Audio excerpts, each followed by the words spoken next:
Merapi menjadi salah satu gunung api paling aktif di Indonesia. Memiliki siklus erupsi setiap 2-5 tahun sekali, Merapi menjadi gunung yang sangat berbahaya karena dikelilingi oleh pemukiman yang sangat padat. Sejarah mencatat, gunung ini sudah meletus lebih dari 80 kali sejak tahun 1768. Dan hari ini, tepat 10 tahun silam, Merapi mengalami erupsi terbesar dalam 1 abad terakhir yang mengakibatkan ratusan korban jiwa tewas.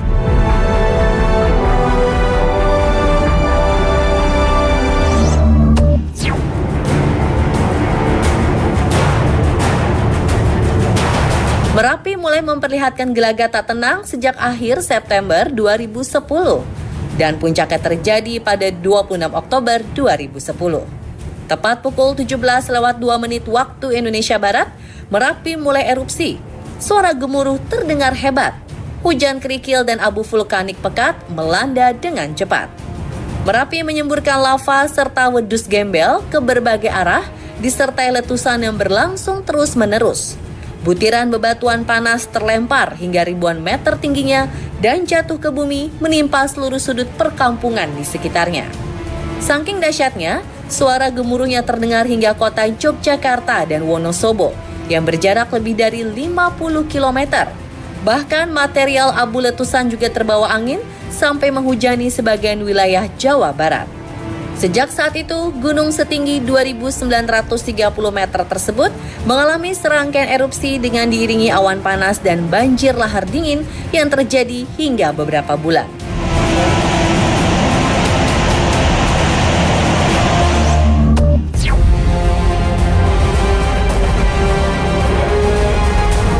Bencana tersebut mengakibatkan kerusakan dan kerugian yang cukup besar. Sekitar 400.000 jiwa terpaksa diungsikan, terutama bagian tinggal dalam radius 20 km dari puncak Merapi. Proses evakuasi beberapa saat sebelum letusan pun sangat dramatis. Langit tampak gelap karena tertutup hujan abu yang pekat. Reruntuhan material letusan juga membuat para relawan semakin berpacu dengan waktu. Tangisan, jerit panik, serta lantunan doa dari warga terdengar saling saut menyaut. Sayangnya tak sedikit warga menolak untuk diungsikan karena mereka memiliki kepercayaan bahwa Merapi memiliki jalan lahar dan awan panas diri melalui Kali Gendol. Proses evakuasi pasca letusan juga tak semudah perkiraan. Puluhan dusun terlihat rata akibat tumpahan material Merapi. Seluruh bangunan hancur, binatang ternak mati terpanggang, dan ratusan hektar lahan pertanian hangus terpanggang. Udara pun terasa panas, disertai dengan debu di jalanan setebal 10 cm yang masih terasa hangat jika dipijak. Tercatat 353 orang tewas, termasuk yang paling fenomenal ialah wafatnya sang juru kunci Gunung Merapi, Mbah Marijan.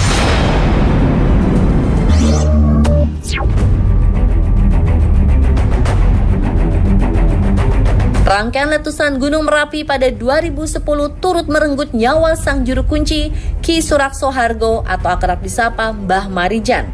Mbah Marijan dan Merapi seakan tak bisa terpisahkan. Beliau memegang teguh tanggung jawabnya sebagai penjaga Merapi, sehingga menolak untuk dievakuasi. Beliau sudah 2 kali menolak permintaan Sultan Hamengkubuwono X kala diminta untuk mengungsi.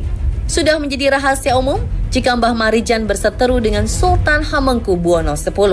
Bukan bermaksud tak menghormati, tapi status Sultan yang juga menjabat sebagai gubernur membuat Mbah Marijan merasa bahwa himbauan tersebut sama halnya dengan perintah pejabat pemerintahan, bukan titah dari seorang raja.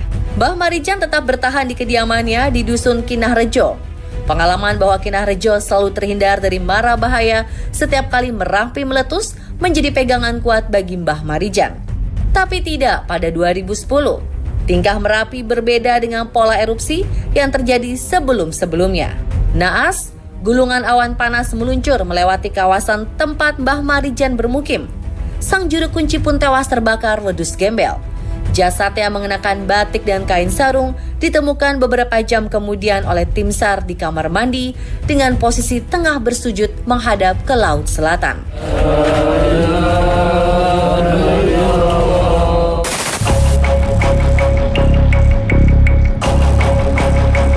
Merapi memang penuh dengan sejuta misteri. Gunung yang berlokasi di antara Provinsi Jawa Tengah dan Yogyakarta ini sudah lama dikenal sebagai salah satu gunung keramat di Indonesia yang menyimpan banyak sekali kisah mistis.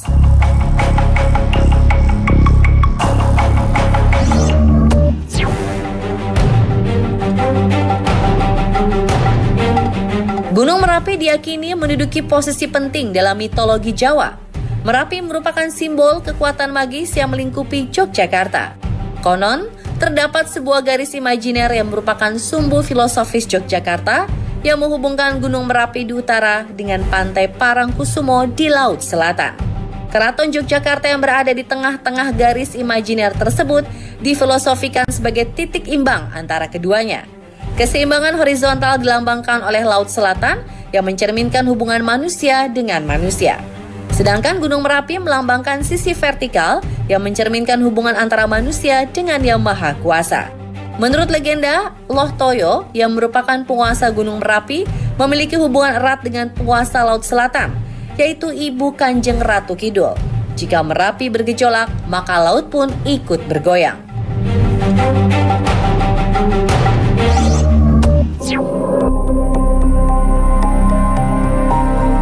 Setelah Mbah Marijan meninggal, peran juru kunci seakan tenggelam oleh abu vulkanik yang dimuntahkan Merapi kala itu. Padahal pada April 2011, Keraton Yogyakarta telah menunjuk Kliwon Suraksohargo Asihono atau yang kerap disapa Mbah Asih sebagai juru kunci Merapi. Seperti ujian melamar pekerjaan pada umumnya, pemilihannya sebagai juru kunci harus melalui proses seleksi dengan serangkaian tes dan juga wawancara. Berkat pengalaman menjadi abdi dalam yang didukung dengan pengetahuannya tentang Merapi, Mbah Asih pun terpilih untuk menggantikan posisi sang ayah. Juru kunci Merapi dikenal selalu berkaitan dengan hal-hal yang berbau mistis, klinik, dan pertapaan. Bahkan di waktu-waktu tertentu, pasti diadakan ritual khusus sebagai tanda penghormatan untuk penunggunya. Setelah almarhum Mbah Marijan tiada, ritual ini tak semata-mata berhenti.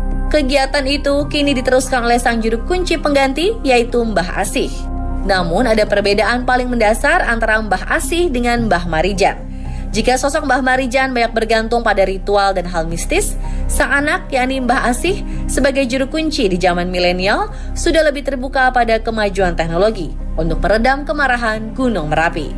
Segala informasi tentang Merapi tidak hanya ia pikir dan terawang dari terjemahannya saja. Mbah Asih mengaku ia tak memiliki alat yang canggih untuk melihat geliat Merapi. Maka dari itu, Mbah Asih sering bertukar pesan dengan BMKG maupun BNPB agar tidak terjadi disinformasi.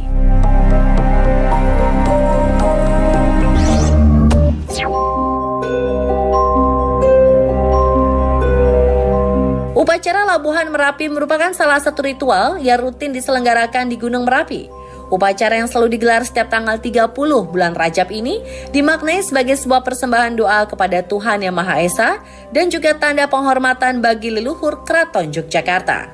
Proses ini diawali dengan arak-arakan ubo rampe dari kantor kecamatan Cangkringan menuju petilasan rumah Mbah Marijan untuk kemudian diserahkan kepada juru kunci. Ubo rampe akan disemayamkan selama semalam sambil diadakan pagelaran wayang kulit dan doa semalam suntuk sebelum akhirnya diarak menuju ke lereng Gunung Merapi. Walaupun sedang dilanda pandemi COVID-19, upacara Labuhan Merapi tahun ini tetap digelar pada 25 Maret lalu. Selama prosesi Labuhan Merapi, seluruh peserta diwajibkan menerapkan protokol kesehatan. Acara hiburan berupa pementasan wayang kulit semalam suntuk yang biasa digelar pun ditiadakan demi mencegah terjadinya lonjakan pengunjung.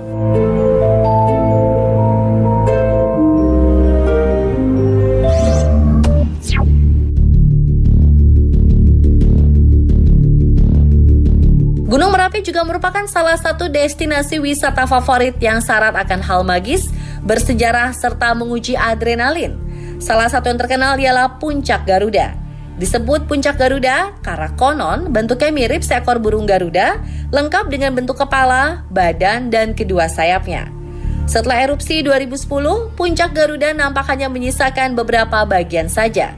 Tingkat resikonya pun semakin tinggi. Hal tersebut dibuktikan dengan kasus seorang mahasiswa yang terjatuh ke kawah Gunung Merapi sesaat setelah mengambil foto selfie di Puncak Garuda pada 2015 lalu.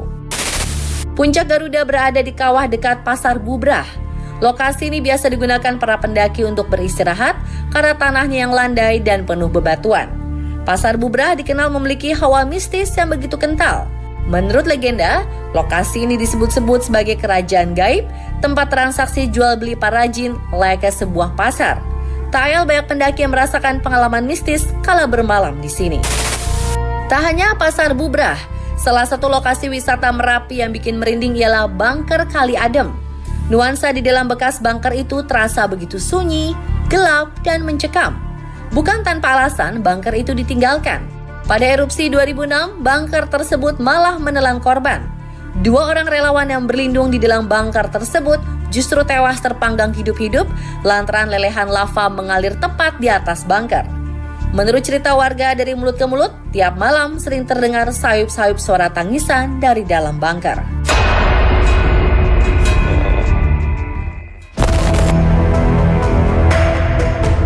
Jika berkunjung ke Merapi, tak lengkap rasanya jika tidak napak tilas ke Museum Sisa Hartaku.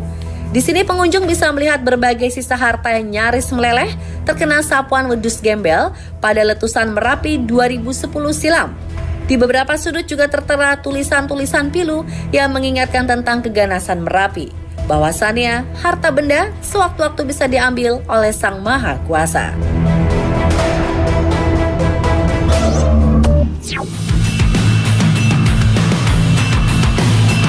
Bagaimana ya rasanya berseluncur di atas area bekas tambang? Apakah berbahaya atau sama saja?